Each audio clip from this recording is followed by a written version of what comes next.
Deepen your self-understanding and improve your interpersonal skills through creative writing prompts with the Pursuit of Wonder guided journal, All the Ways Things Could Go. The link for it is in the description. "I'm sorry," Talon, just 5 years old, said in a defeated, remorseful tone to his grandmother after he had just finished having a meltdown in a department store. "I know I'm being annoying." No, you're not doing anything wrong," his grandmother quickly responded with a soft, warm, empathetic voice as they walked back out to the car, the shopping trip now cut short. Talon spent a lot of time with his grandparents. His parents had recently divorced, and his mother, though she was the one who received primary custody of Talon, worked constantly at her executive corporate job. She was quite cold and distant, and so, as an only child, most of the attention that Talon received was from his grandparents. They were loving and caring grandparents who understood the situation and felt bad for Talon, and so they often put Talon on a pedestal. No matter what he said or did, in their eyes, he could do no wrong. This praise, juxtaposed against his distant, cold, controlling mother and largely absent father, gave Talon a strange sense of identity, a contradiction of unimportance and central focus. "How about we go get some ice cream?" Talon's grandmother said as they completed the walk to her car. "Okay," Talon said excitedly. Over ice cream, Talon's grandmother told him how special he was, how unique he was, how important he was. Talon listened happily as he slurped up his ice cream. Several months later, Talon began elementary school. Throughout the first couple of weeks, he barely spoke. He mostly kept to himself and frequently appeared upset and overwhelmed. During one school day, while his classmates were getting up to go to recess, Talon got up slower than all the other kids. He waited for them to clear out as he dramatically gathered his items on his desk and subtly looked out of the corner of his eye at his teacher, Mr. Graff. As if puppeteered by Talon, Mr. Graff noticed and said, "Everything okay, buddy?" Talon looked up with wide eyes. "Yeah, why?" he said in an innocent, troubled tone. "You've just been a little quiet, and I just want to make sure you're feeling comfortable." "Am I being a problem?" Talon said. "No, of course not," Mr. Graff quickly and assuredly responded, changing the tone of the conversation to apologetic. "You're not causing any problems at all. You're doing great. Just let me know if there's anything I can do to help to make you feel more comfortable." "I don't know, I'm just overwhelmed. I guess I'm different from the other kids." Talon tilted his head down. In this moment, he genuinely believed that he and he alone felt that this new environment was hard and overwhelming. "Of course you're different," Mr. Graff said, "but that's what makes you special. Don't ever forget that. Why don't you stay inside with me today and we can play on the computer for a bit until you're ready to go outside and play with the others?" "Okay," Talon said, smiling. Talon continued to stay inside on the computer during recess for many weeks to come. Slowly, however, as time passed, he began to open up and branch out a bit more. Over the subsequent months and years, like most kids, he found himself a part of a few small friend groups. Unlike most kids, however, he had not shaken those central feelings of sadness and isolation. He was extremely self-critical, self-loathing, and self-fixated. Several years later, in 8th grade, Talon found himself in his first real relationship. After being introduced to a girl named Stephanie through mutual friends who were dating and wanted their friends to date, Talon and Stephanie began dating, which they continued to do for just over 2 months. Things were going relatively well, all things considered for an 8th grade relationship, until Stephanie was in a terrible car accident with her parents. Everyone survived, but her father was paralyzed, which ultimately sent Stephanie's family into financial ruin. Stephanie suffered life-changing injuries as well, and she had to spend several weeks in the hospital. Her life and physical abilities would never be the same again. For financial and family reasons, not long after the accident, Stephanie moved to a different town, and her relationship with Talon ended. "Of course that happens to me in my first relationship," Talon said to his friend Maggie as they sat together at lunch several days following Stephanie's move. Maggie had just been rejected by her crush, whom one of her friends began dating instead. She was having anything but a good time in the anarchy of the 8th grade social world, and she felt an affinity with Talon's situation. She wanted to connect with him, to help him and have him help her. "Do you still talk to her?" Maggie asked Talon. "No, she pretty much abandoned me completely," Talon responded with disdain. "Oh man, I'm so sorry. Sometimes things go one way for a reason though. I'm sure things will work themselves out." "Yeah, maybe, but probably not. I'm just a loser." "No, you're not. You're witty and cool and cute. Stephanie really liked you." No, she didn't. Why would she? Do you want to talk about it? Maggie asked. No, I'll just ruin your nice lunch and day with my crap. You got everything going for you. No, you won't ruin my lunch. It's fine, Maggie said genuinely. Maggie spent the rest of her lunch listening to and consoling Talon. Then, lunch ended. Over the following several days, she continued to sit with Talon at lunch and occasionally spend time with him in between classes. Each day, Talon mostly complained to Maggie about Stephanie, his parents, his classes, his anxiety, his deep, impenetrable sadness and isolation that Maggie nor anyone could possibly understand. He still had no idea what Maggie was dealing with, or that she was dealing with anything at all. In Talon's mind, for Maggie, everything was great. Though Talon constantly warned Maggie that he was going to ruin her lunch and then apologized after when he inevitably did, she had naively assumed that these statements meant that Talon actually wasn't going to continue to do what he did. But self-awareness does not always equate to self-development, Maggie learned. Eventually, Maggie stopped. She sat elsewhere with other people and mostly ignored Talon. Talon knew why. It was because he was so miserable and impossible to understand. Throughout high school, Talon cycled through many friends. He had a few more relationships as well, though they were sparse and short-lived. Throughout this time, he continued to feel a deep sense of isolation and sadness, of which he now wholly identified with. His life revolved around these feelings, and these feelings made life largely revolve around him. Every time anything went wrong, anytime a friend group, or girlfriend moved on from him or didn't include him in something, his feelings were further validated and made worse.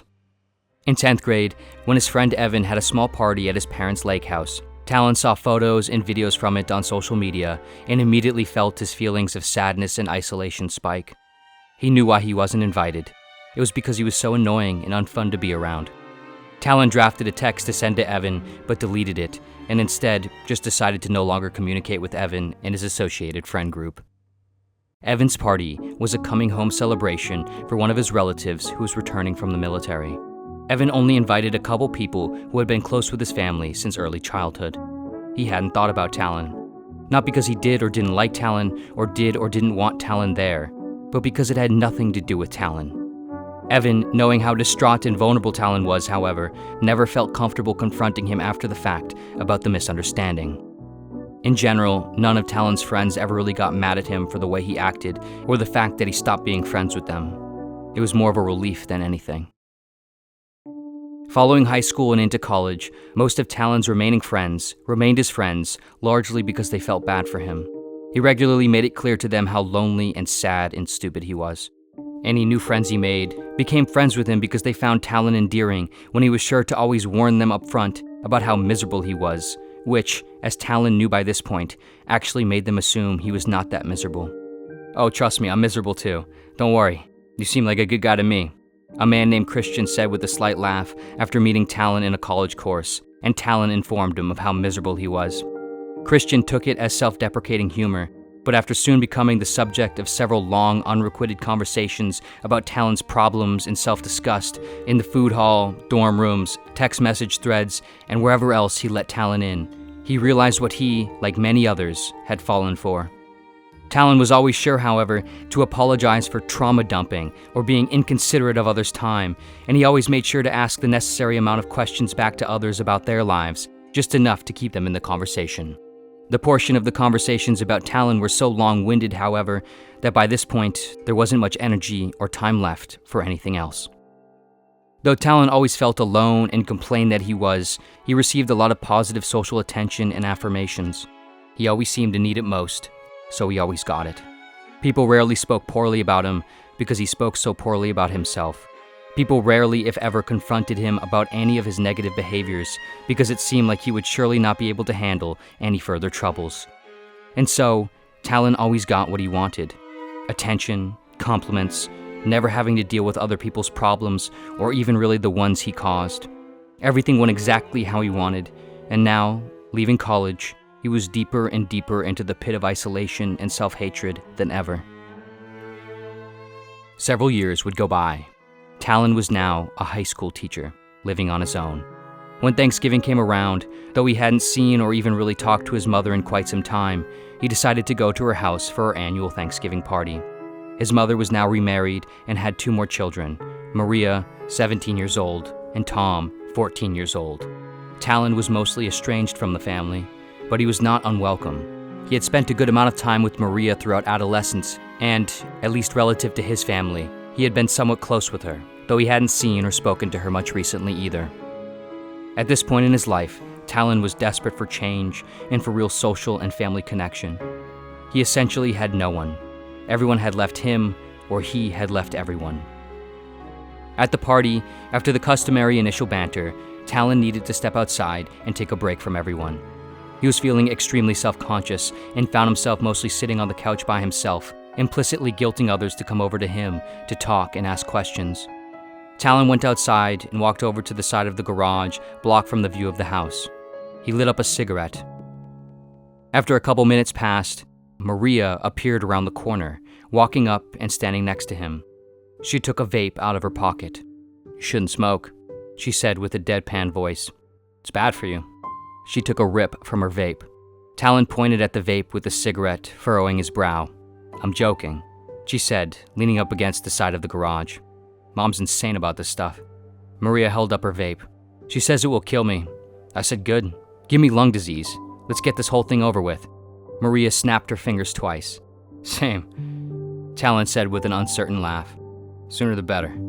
"Oh yeah?" Maria responded. "So you're still like that, huh? Great. I guess you don't just grow out of this shit." "Like what?" "Self-loathing? Narcissist? Like me?" "No, I'm definitely not a narcissist," Talon said with a dismissive laugh. "I basically hate myself." "Right," Maria said. "Right," Talon repeated in a defensive tone. "So if you hate yourself and you're always loathing about yourself, who exactly are you focused on?" Talon paused for a moment and took a drag from his cigarette. "I mean, yourself," Maria interrupted and answered for him. "Whether you like yourself too much or hate yourself too much, either way, you're focused on yourself too much. Narcissist," she said with the final shrug, as if she was accepting defeat. "Yeah, but I've always cared about other people and tried to be—" "Stop. You don't care about trying to be better. You're what, 30? Hating yourself doesn't make you a better person or make you care more about other people. In fact, I think it makes you worse. You act like you're less than, but you still always put yourself first. And worse, you weaponize your misery against others." That's what my therapist told me, at least. What does she know though, right? Maria let out a shallow laugh before she took a rip of her vape. Talon mumbled, taking another drag of his cigarette. "Does your therapist say you can change?" Talon said. "Yeah, she said there's hope. Just takes effort. Who's got time for that?" Talon looked at his cigarette as he took it away from his mouth. He thought about what he wanted to say next. This whole conversation kind of annoyed him.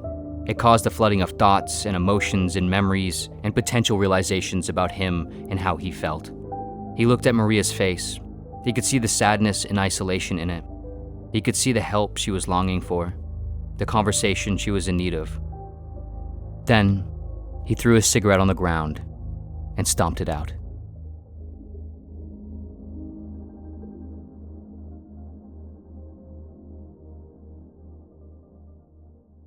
Thank you so much for watching. One of the most important things we can do in life is try to better understand ourselves. With stronger self-knowledge, we can better control our behaviors, understand and interface with others, and live a more functional, prosperous life. This process of self-understanding, however, can be extremely difficult, oftentimes without clear pathways or methods. But with the right tools, time, and effort, we can get closer and closer to understanding who we are and who we want to be. I created a guided journal designed to help with this process called All the Ways Things Could Go.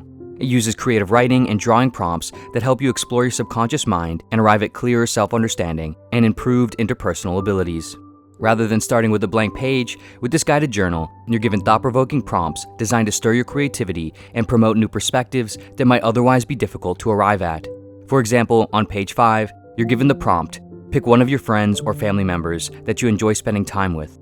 Write a first-person, past-tense story from their perspective about a time that they hung out with you, real or fictional.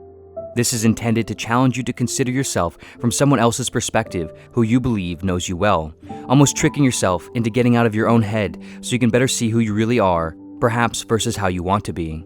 If you're interested, the link is in the description. It's available in both hardcover and digital formats. And of course, as always, thank you so much for watching in general, and see you next video.